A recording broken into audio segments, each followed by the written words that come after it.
Hi, I'm Chris. Welcome to a new live episode of OCD Geeks.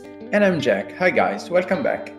So, for those of you who are new to our channel, a huge welcome. Me and Chris usually cover a lot of topics on our first channel, OCD Geeks. We mainly talk about mental health, TV series and movies, and language learning. While on Aki Geeks, right Chris, we usually cover something different. Yeah, Aki Geeks is our channel dedicated to gaming. So you can expect like podcast as well as, live streaming with me and also Jack playing my Xbox Series X and in Jack's case, PC. Yeah, that's right, guys. I'm very bad at gaming because I don't have a proper console. So I will be following Chris in this and I will be supporting him. Yeah, but this time we are going to focus on, the typical OCD Geeks topics. So, Jack, would you like to share with our listeners what have you been up to recently? Yes, actually, Chris, I recently discovered an app service which is called Mubi. Mm-hmm. And it has been on the market quite a lot in the few recent years, and every year growing even more, public acclaim. Mubi is the preferred platform for independent movies. So, for example, if has been produced a movie that didn't come out in cinema, it's most likely that you can find it on this platform in Mubi. As you know, I love cinema, I love essays, movies, and I thought that, Mubi could be the right platform for me. Actually, the cost of the monthly amount is around 11 euro, so not even so high compared to many others, but the quality is top notch. Yeah, I think it's similar prices compared to Netflix or Disney Plus, so it's kind of premium service. Yes, I think that's in line with the other. I used Mubi to watch, for example, some shorts. I recently watched the famous Méliès Voyage on the Moon of the 29th. So it's quite an old movie, but it's very famous because you see this image on the moon with the bullet in his eye, and it's quite peculiar and iconic of the old cinematography. You know, Jack, that when you said about it, I remember the early Futurama episode. There was a kind of Easter egg related to that movie. So yeah, I think that image was quoted many times throughout the cinema history. We talk a bit of the record about this series that is called Best Foot Forward, that is available on Apple TV Plus, and it's kind of a middle school TV series related to this young boy that goes to the public school for the first time after studying home. There was kind of Halloween party, and one of his best friends kind of had this giant costume with the moon, and he was trying to explain like to all his classmates that were around 12 or 13, and nobody knew about this movie, but even like the adults and professors, nobody knew that, and he was quite upset. I haven't watched that yet, Chris, but the image that you described is very funny, actually. And the cool stuff about Georges Méliès' movies that all was staged in a theater, because of course you didn't have back then cinema effects, you couldn't use any kind of technology, but he just drew everything up and stage everything in a theater. So the work behind this masterpiece was quite amazing. About these movies that I've seen on Mubi, actually this is an entire movie and it's called Shiva Baby. It was released back in 2020, so it's quite recent, and involves a university student, Danielle. She's Jewish, and she's actually struggling to fit in her community. So this gives you an insight on the Jewish community as a whole and on some of the most important traditions that the Jewish have. for example, in this case, a Shiva party, which is a ceremony for example, a death of a relative, when there is a kind of, buffet party, when everybody mourn and and eat at the same time to celebrate the memory. So, like what you are saying, it's quite far compared to, our standard recommendations related, for example, to Disney Plus and more specifically to Marvel movies. So, which is the target that you would recommend? Actually, the target would be people that want to have an insight on a different culture, or especially those people who want to have an insight on a personal life, and to focus, for example, in the inner development of a character. So the inner dimension is, of course, the most important. Actually, these are kind of movies where you can reflect a lot, and there is a special view on existence most of the time. It's an easy movie to watch. I'm talking about Shiva Baby. But of course, if you like essay cinema, you can find also on Mubi, for example, many of Bergman's old movies, and also Tarkovsky is one, which, Chris, you know how I love. A great part of cinema history is over there, so that's why I like it so much. Yeah, you know that my knowledge about classical cinema is nothing compared to yours, so it's quite interesting sometimes just to explore other genres. Usually we don't talk about them so much here on OCD Geeks. Yes, because Chris, sometimes I feel the urge and the need to shift aside from the most commercial titles. I remember, for example, many times during high school, for example, for a literature class, the professor will recommend to watch classical movies. In our case, especially Italian classical movies. If you don't know us guys, both me and Jack are Italian, but we are recording in English in order to reach a wider audience. Both of us really enjoy language learning. Remember classical movies related to World War II in the case of Italy, especially, one of my favorite in that genre, that is Life is Beautiful by Benigni. So I think it's a way to enrich not only your knowledge of cinema, your knowledge related to history and meaningful themes, like you just said.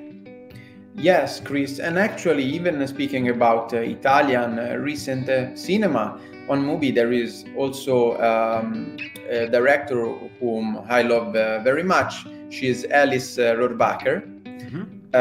In Italian, Alice Rohrwacher. She's actually been producing one of my favorite movies of the decades, referring to Italian cinema, which is called Lazzaro Felice. It's like a fairy tale where times blunt between contemporary age and 60 years ago. So it's very, very interesting to watch that social background and view on the most recent Italian years. During pandemic, she also directed, a short from her house, and where she was basically roaming around to the neighborhood to get a glimpse on, the nature around her, and to see how her neighbors were feeling at that time. So she also managed to find inspiration in those hard times where you were confined in the house. I'm sure that pretty much every of our listeners all around the world might find something to relate, because of course the pandemic was something that kinda involved each of every one of us. Sure, of course, Chris, and that's also, the therapeutic aspect of cinema that can heal you even when you feel so low. And what about you, Chris? Have you seen something? I've been watching the brand new series that is an Amazon Prime original, The Ring of Powers, that are based upon, you know, the classical novels by J.R.R. Tolkien that all of us are familiar with The Lord of the Rings. Sure, of course. Who hasn't watched that? Around the time that the first trilogy movie was in the movie theaters, I'm referring to the Fellowship of the Ring. You know, I was kinda into fantasy novels, and I decided I think I was around 13 or 14 years old. I decided to read Lord of the Rings trilogy. That was wow, that's quite an amazing task, Chris. That was quite an accomplishment for you know, a young teenager. This brand new series kinda let me rediscover my passion for fantasy and Lord of the Rings specifically. Did you notice something, of course, different with the movies, or how do you think they can connect to each other, these two products? Yeah, that's really good question, because the TV series is not connected to the trilogy of The Lord of the Rings made by Peter Jackson, as well as, you know, the most recent Hobbit trilogy that was first published around 10 years ago by now. So you're going to follow like the stories that are far more ancient compared to the time of The Lord of the Rings. There are so many other books, for example, the Silmarillion and the appendix, kinda give you a wider context compared to the story told in the books.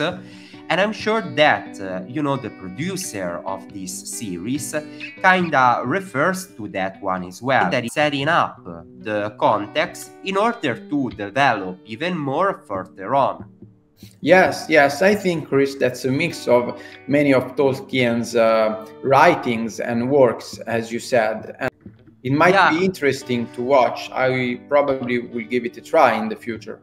One of the most expensive TV series ever made. So if you are into photography, you can see how, I would say, even masterpiece this series is.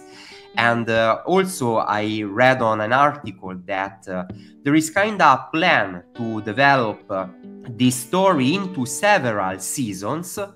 So it's something really good to invest your time, because you can expect more seasons in the future.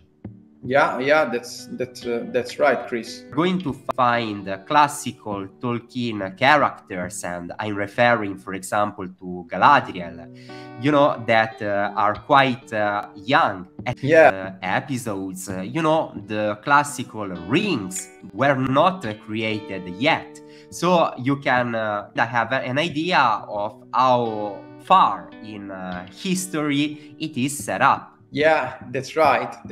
It also, you know, this title and this work as a whole reconnects me to one of the Marvel's movies that we've seen. I'm right now talking about Shang-Chi and the Power Rings. Or even the Eternals.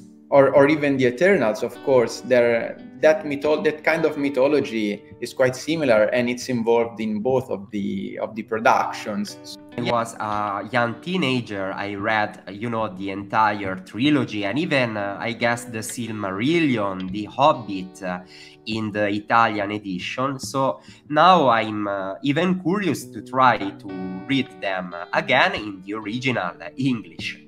Take a lot, but I think it would be a very rewarding experience. Yeah, but for all of you that maybe watched The Lord of the Rings 20 years ago by now, because it was the early 2000s, and are interested into this new Rings of Power universe, I will totally recommend you, if you are into novels and literature in general, to give it a try. You know, despite the amazing movies made by Peter Jackson, reading the original novel is something special. Yeah, totally, Chris. I agree with that. Now, with all the modern apps and technology, you can even listen to the audiobook. So that might be also another option. Yeah, I still prefer reading most of the times. I tried to give audiobook a try, but it's not the perfect media for me. Remember, Jack, that you know that on OCD Geeks we like to be nostalgic while also watching at the future and what's going on in technology and the geek world right now. So I remember I was so excited back in the early 2000s that I ordered like the original VHS of the Fellowship of the Rings to give a framework.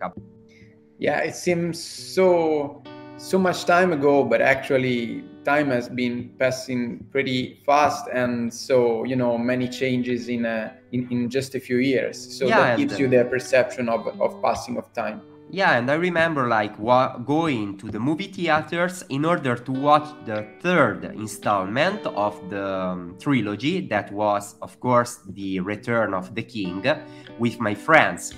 A meaningful moment. Yeah, growing up. Yes, that's very personal adventure and sneak peek into your life. Yeah, but I'm sure that many of our listeners have a huge passion for fantasy and specifically for The Lord of the Rings. So I will encourage you to share your experiences on YouTube, or maybe, send us a message or a comment both on Instagram and Twitter at Chris_OCDGeeks, as well as Jack_OCDGeeks. So you can shape the episodes together with us. So we are waiting for your comment or your feedback, guys. And as every week, we are here and we're closing up with our favorite sentence. Let them talk about freaks. We stay tuned on OCD Geeks.